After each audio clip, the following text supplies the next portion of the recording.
भाई आप लोगों ने सुना होगा कि लड़के कभी भी अपनी चीज़ों को किसी के साथ भी शेयर नहीं करते, खासकर अपनी प्रॉब्लम्स को, अपनी परेशानियों को। उसका सबसे बड़ा रीसेंट एग्जाम्पल है अतुल सुभाष। आई होप मैंने नाम सही से बोला है। अगर आपने वो 1 घंटे की वीडियो देखी हो जो अतुल ने बनाई थी सुसाइड करने से पहले, 1 घंटे की जो वीडियो बताई है जिसमें उन्होंने बेसिकली बताया है कि किन चीज़ों को वो फेस कर रहे थे, क्या क्या चीज़ें सफ़र कर रहे थे, तो उन्होंने पूरा बताया उस वीडियो में। जिसने भी वो वीडियो देखी है, एक बात गौर करना कि यार वो इंसान इतनी सारी परेशानियों को झेल रहा था, इतना सब कुछ झेल रहा था, फिर भी जब वो चीज़ बता रहा था ना अपनी प्रॉब्लम्स को, एक पल भी उसकी आंखों में आंसू नहीं आए, उसके चेहरे पे वो दुख नज़र नहीं आया। मतलब एक इंसान इतनी सारी चीज़ों को लेके चल रहा है, इतना परेशान है, तब भी उसके चेहरे पे वो आया ही नहीं, वो परेशानी दिख ही नहीं रही थी। और भाई यही रियलिटी है 90% लड़कों की, 90% आदमियों की। आपको बिल्कुल भी आइडिया नहीं होगा, आपके साथ बैठा इंसान या आपका कोई दोस्त, बहुत खास दोस्त, कितनी परेशानियों से निकल रहा है, क्या क्या झेल रहा है, बिल्कुल भी आपको आइडिया नहीं होगा। सबसे बड़ा एग्जाम्पल है इस चीज़ का, आप सोच भी नहीं सकते। क्योंकि भाई सुसाइड ऐसी चीज़ होती है जो कि इंसान सबसे लास्ट में लेता है, जब उसे समझ आता है, नहीं कि जब उसे ये समझ आता है कि यार मेरे पास कोई और ऑप्शन नहीं है, कोई और रास्ता नहीं है, तब जाके वो चीज़ करता है। अब सोचो वो इंसान कितना ज़्यादा परेशान था। तो चीज़ें शेयर ना करने का रीज़न सबसे बड़ा ये है कि हमें पता है कि, मतलब खासकर लड़कों को पता है कि भाई अगर हम किसी से अपना दुख बताएंगे ना, तो कोई कुछ नहीं करने वाला, कोई नहीं साथ देने वाला, चाहे आपका कितना भी अच्छा दोस्त हो। ठीक है, मैं अपने एक्सपीरियंस से बता रहा हूँ ये, कि चाहे कितना भी अच्छा दोस्त हो, कितना खास दोस्त हो आपका, अगर आप दुखी हो या परेशानी में हो, 4 दिन अगर उसके साथ बैठ के रो लोगे ना, उसके सामने बैठ के रो लोगे, अपनी परेशानियाँ बताओगे 4 दिन बैठ के, 5वें दिन से आपको वो फ़ोन नहीं उठाएगा, 5वें दिन से आप वो बहानेबाजी मारेगा ताकि आपसे ना मिलना पड़े।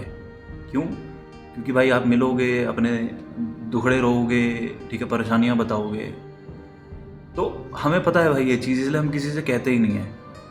ठीक है, चाहे हमारा भाई कितना बड़ा रिश्ता हो, किसी से टूट जाए, ठीक है, कितना सीरियस रिलेशनशिप ख़त्म हो जाए, हम नहीं कहते भाई किसी से। ठीक है, और ना हम किसी के सामने रोते हैं। उसका सबसे बड़ा रीज़न यही है कि भाई पहली बात तो कोई सुनने वाला नहीं है, कोई सुनेगा नहीं। ठीक है, दूसरी चीज़ क्या है, अगर किसी के सामने रोएंगे ना, तुम्हारे सामने तो बन लेगा वो, भाई मत रो यार, ये वो, ठीक है, थोड़ा बहुत दिखा लेगा, और बाद में जाके ना पीछे, आप ही के पीछे दूसरे जनों से बातें करेगा, अभी देखो मेरे सामने बैठ कर रो रहा था, वो कह रहा था ऐसा हो गया, वैसा हो गया, बच्चों की तरह रो रहा था, लड़की की तरह रो रहा था। ठीक है, मजाक बनाएगा। तो हमें पता है भाई, सारी चीज़ें हम जानते हैं, तो इसलिए हम किसी से अपनी चीज़ें शेयर ही नहीं करते। ठीक है, तो अतुल सुभाष ने, उन्होंने सुसाइड किया। अब तुम सोचो भाई वो किस लेवल के दुख में होंगे। सुसाइड इंसान तब करता है जब उसके सामने कोई और ऑप्शन नहीं होता। ठीक है, जब उसे समझ आ गया होता ना भाई, इससे ज़्यादा मैं प्रेशर नहीं झेल सकता, इससे ज़्यादा मैं परेशानी नहीं झेल सकता, उस वक्त वो जाके सुसाइड करता है। प्यार है ना, आदमी के नसीब में तो है ही नहीं। मतलब आदमी के नसीब में भगवान ने प्यार लिखा ही नहीं है। आदमी को भेजा है भगवान ने, मतलब जो समाज समझता है कि आदमी को इसलिए भेजा गया है कि भैया ये पैसे छापने की मशीन है, ये आएगा पैसा कमाएगा, ठीक है, बस, और फिर मर जाएगा। भाई यही मोस्टली होता है। 24-25 साल के हम होते हैं, ठीक है, हमारे पास हमारे ऊपर रिस्पॉन्सिबिलिटीज़ आ जाती हैं।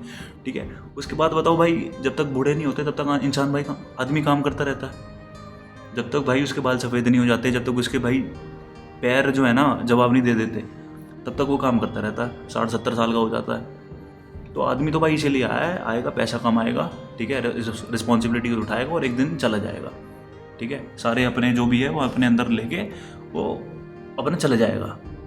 तो आदमी तो भाई इसीलिए आया है, मैं ऐसा समझता हूँ, दुनिया को ऐसा लगता है।